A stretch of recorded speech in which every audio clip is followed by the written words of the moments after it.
Hello and welcome to your FPL one-stop shop. I'm your host Stephen Gallagher, and in this video we'll be looking at my Game Week 1 draft. Before we start, this is my second season of FPL content. If you're coming back from the first season, then welcome back. You will have noticed that my channel name has changed from FPL Gallagher to Footy Stats Lab. That's because I've been posting some football transfer analysis videos over the break, but now the Premier League is back and so is the FPL content. So let's get straight into it. The first question is squad structure and where you should be allocating your budget based off the recent changes to the scoring. If you didn't know, defensive contributions are now rewarded. Defenders need 10 clearances, blocks, interceptions and tackles combined, and mids and forwards need 12 to earn a maximum of 2 points per game. We'll get on to how this changes things and why big at the back could well be back. But for now, let's tackle the most important question that everyone should be asking themselves the second they look at their FPL team, and that's Salah or Haaland. Because from the moment I saw the price reveal for these two players, I knew that it had to be one or the other. I've seen people say, oh, you can go without both of them. For me, this isn't really an option because it's much easier to sell these players once you have them than it is to get them in when they inevitably start scoring a load of points. I've also seen some drafts with both of these players in. This is a much more viable option, and going off the aforementioned mindset of starting with expensive players because they'll be easier to sell than to buy, you would technically get both players, but FPL is a game of balancing your budget and trying to optimize every cent you have, and I just don't think that having both of these players is worth that much of a budget sacrifice. So ultimately, the decision for me comes down to Salah or Haaland, and it is an easy one. It's got to be Mo Salah. Just based off his data alone, he's the clear pick for me, even with the extra 0.5 million. I know Haaland has better fixtures to start, but Salah's consistency over the past 8 years, he's the best player in FPL history, and he's the first player on my team sheet. With that sorted, let's start building from the back with our goalkeepers. We're looking at the fixture difficulty rating of the first 6 fixtures from a defensive perspective and comparing that against prices. Personally, I only ever go for a 4.5 million keeper and a 4 million bench keeper that doesn't have to play. I've done that for years and honestly believe that goalkeeper is the worst place that you can be spending your money, especially this year with defensive contributions, raising the number of points for everyone except for goalkeepers. The tricky part is finding the best 4.5 million goalkeeper. Last year it was Sells. This year I hope it's Kelleher. I think he's a great keeper. I do expect Brentford to dip based off the transfer window that they've had, but they've got great fixtures to start the season. Then for the 4 million goalkeeper spot, it looks like Dubravka is set to sign for Burnley, who are the best defence of the championship teams last season, only conceding 16 goals in 46 games. So that's the goalkeepers sorted. Moving on to defenders. Let's touch back on the idea of squad structure and take a look at how defensive contributions changes things. Fantasy Football Scout have done some amazing work this summer, gathering all the data last year to calculate the defensive contributions each player would have scored. If you want to see that for yourself, the members area is 47% off until Friday. It's the cheapest it'll be all season, so join with the link in the video description if you're interested. First, let's look at last season's top scoring defenders without defensive contributions added in. In the top 10, 5 are centre backs and 5 are full backs. And in the top 30, 14 are centre backs and 16 are full backs. So essentially 50-50 there. But when we add the defensive contribution points that they would have scored last season, in the top 10, 7 are centre backs and 3 are full backs. And in the top 30, 17 are centre backs and 13 are full backs. So what was previously a fairly even split between centre backs and full backs has now shifted towards centre backs picking up more points on average. We can see from the DC points column which players benefited the most from this change to the scoring. Murillo jumped from 8th to 2nd highest point scorer. Tarkowski jumped from 25th to 7th with 44 DC points. To put that into context, that's the equivalent of him getting 14 assists. So this analysis suggests to me that we should be picking mainly centre backs in our defence. But how do defensive contribution points affect how much we should be investing into our defence compared to in the midfield and attack? When we look at the top point scorers of all outfield players last season, if defensive contributions was a thing, there are no defenders in the top 11, and in the top 30, only 7 defenders make the list. So based off this, you would think that, okay, big at the back is not back, but defenders offer great value because the top 11 are all 7.5 million or more. And when we look at the top point scores for all outfielders under 7 million, in the top 30, 14 are defenders, 14 are midfielders, which means two things. First of all, mid-price forwards are like gold dust, and it also means that premium defenders now offer more or less the same points as the budget mids at the same price point on average. But if we look, 5 of the top 6 are all defenders, so you have a higher chance of picking one that does well if you go for the premium defender. Does this mean that big at the back is indeed back? In a way, yes, because if you told me at the start of the season that my 6 million midfielder is going to score 150 plus points over the season, I'd be absolutely delighted. That would be an amazing season. Not to mind a 5.5 or a 5 million midfielder. But this is what defenders will be scoring this season with defensive contributions added into the game.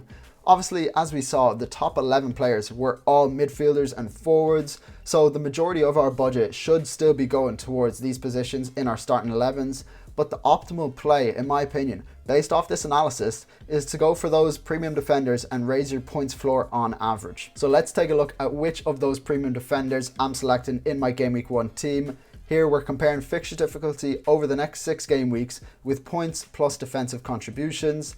According to our model, Brentford have the best fixtures, followed by Everton, but I'm not too confident in Brentford's defence after their transfer window, like I said, so I've combined fixture difficulty and defensive strength to get a better idea of the likelihood of clean sheets over the next 6 game weeks. Everton at the top, followed by Man City, and looking at this, I want an Everton defender and a Man City defender to start the season. For Everton, it's between Mykolenko and Tarkowski. They're both nailed to start. Tarkowski would have outscored Mykolenko by 14 points last season if DEFCON was a thing, so there's not much between them, and I'm not sure it's enough to justify the extra 0.5 million for Tarkowski. He's also not had a full preseason, so let's stick Mykolenko in for now. Then for City, it's between Gvardiol and Ait-Nouri. I think if Ait-Nouri plays every minute, he's probably a lock into my squad with how attacking he is, but we just don't have that guarantee yet. Gvardiol played more minutes than any Man City player in the Premier League last season. He's as nailed as you can be in a Man City squad, and he's nailed into my team. Then there's a gap down to where Brentford, Forest, Liverpool, Arsenal and Chelsea are all clustered together. Arsenal and Liverpool are the 2 best defences in the league.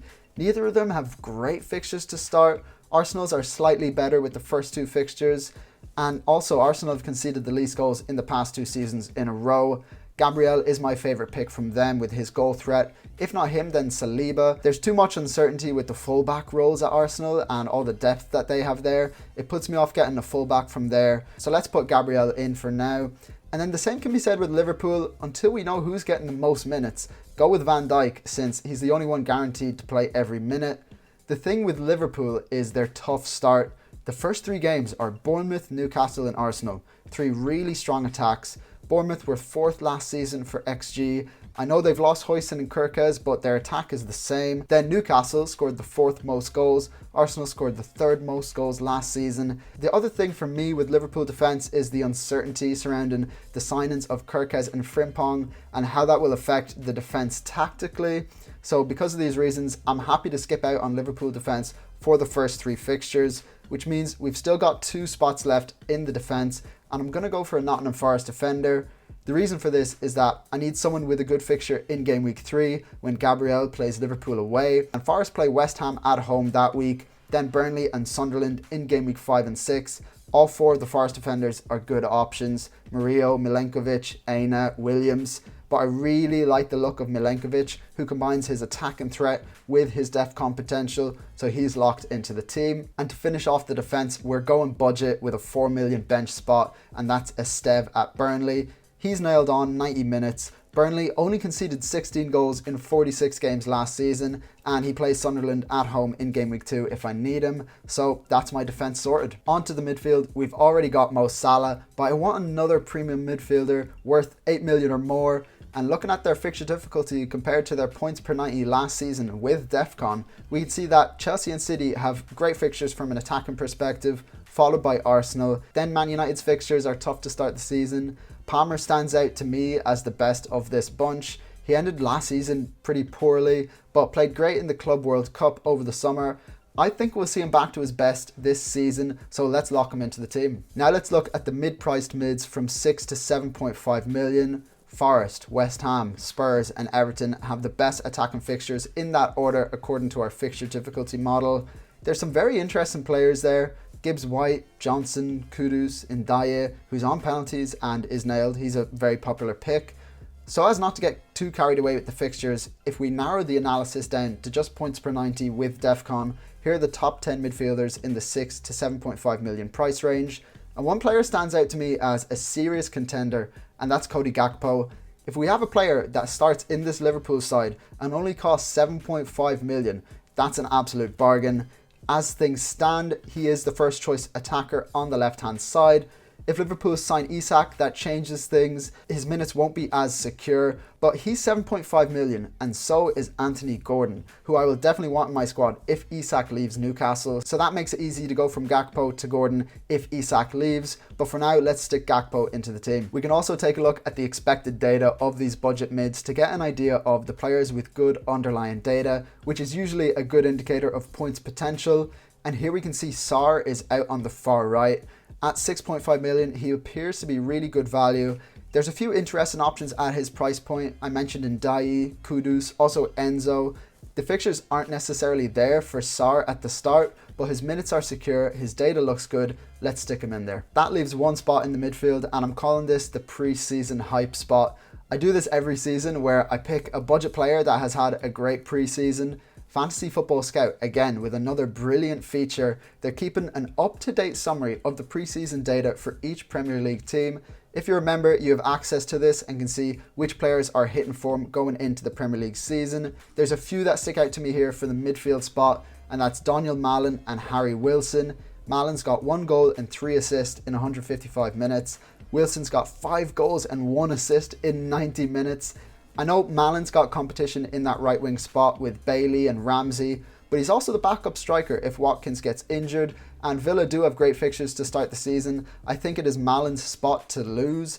If he can nail that spot down, he'll be a bargain at just 5.5 million. So let's lock him into the team. On to the forwards, there's a lot of interesting options here. Wood and Bowen stand out as the two with the best fixtures to start and really good data to boot. Solanke also has good fixtures, but didn't find his feet at Spurs last season. Let's see how Thomas Frank changes things for him, but he did also get injured in the first preseason game and hasn't featured since, so he's not really an option for me right now. Beto's up there with good fixtures too. He's definitely an option at his price point. João Pedro up next to Haaland and Wissa. They've all got similar fixture difficulty and points per 90.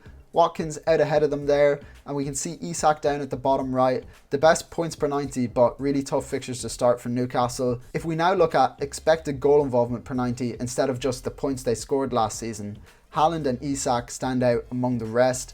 Wissa also looks great here, closely followed by Watkins, João Pedro, Mateta and Evanilson, although his fixtures are tough. We can also see Wood and Bowen have slid down the rankings a bit, so when we take all of this into consideration, along with the price points, I think Wood represents great value to start the season with his fixture schedule, and Watkins looks like good value with his data and his fixtures. Also, his preseason form has been great. I'm going to lock those two into my forward line. The thing I like about them is their price points, because if Gyökeres starts to pop off or Ekitike, I can get them easily by selling Watkins. Same goes for Wood. I can get to Mateta, Solanke, João Pedro and more from his spot, which means we have one spot left in the squad, and that spot goes to Mark Dew, who's set to move to Sunderland, which makes him a very viable bench option in the case of emergencies. But you may have noticed an issue at this point in that I can't afford this team. I'm 0.5 mil over budget. So where can I find 0.5 mil in this squad? The most sensible move is probably to go Milenkovic down to Aina or Williams. But I really like everything that Milenkovic offers with his attack and threat and DC potential. The other option I'm willing to consider is downgrading Sarr, but there's no 6 million mids interesting me greatly. Maybe Jorginho Rutter at Brighton, but their fixtures are tough to start. I could instead go for Harry Wilson and double up on the preseason hype train with him and Malen.